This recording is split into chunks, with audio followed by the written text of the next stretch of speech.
سلام سينات، واش راكم؟ راح تكونوا كامل بخير. مرحبا بكم في مطبخ كوكيتا. اليوم حنتقاسم معكم الجواز بزاف هايل وخفيف على وقفه ديروه غير بنص تاع صدر تاع الدجاج. نحكموا نص صدر تاع الدجاج كيما شفتوا المكونات راني كتبتهم لكم. ابخي نخلطوا كلش ونزيدوا عليها حبه بيض تكون صغيره مع زوج مغارف هكذاك تاع لا شابلور. لموهم كامل المليح، نعجنوهم مليح باش يدخلوا في بعضهم، ومن بعد نشكلوهم شكل كريات يعني باستعانة بالزيت. ومن بعد نقلوهم ياخذوا تحميرة هكذا خفيفة.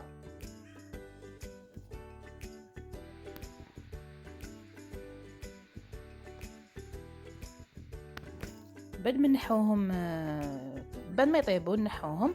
هذيك الزيت تاعهم بها اللي نديروا لاصوص ديالنا. نسكرفجوا 3 سنينات تاع الثوم، نزيدوا عليها زوج حبات حبه طوماطيش تكون متوسط الحجم وتكون طايبه، نقلوهم تخي بيان. نزيدوا عليها مغرف تاع طوماطيش تاع الباطا، مغرف صغيره تكفي. فوالا نقلوهم مليح. لي زيبيس عندنا شويه فلفل كحل وشويه راس الحانوت والملح. حبيتوا تزيدوا الفلفل العكري زيدوه، يعني هكذا تجيكم حمرا لاصوص. وعندنا مغرف صغيره تاع جombo.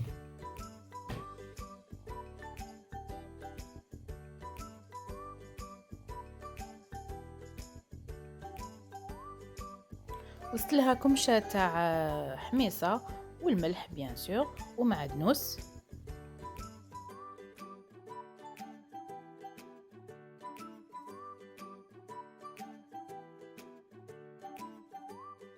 ونمرقوا المرقه ما ديروش بزاف، شغل شويه شويه حتى طيب لكم لاصوص. ومن جهه اخرى تقليو وتحكموا حبيبات بطاطا، سا ديبون شحال نتوما في الدار. صافيك قطعوهم دي كارو صغار وقلوهم. ومن بعد كي طيب لنا لاصوص تاعنا نحصلوا على هذا القوام، نديروا هذيك البطاطا لداخل، ونزيدوا عليها هذوك الكويرات ندخلوهم مليح هكذا لداخل باش يشربوا لاصوص. ابخي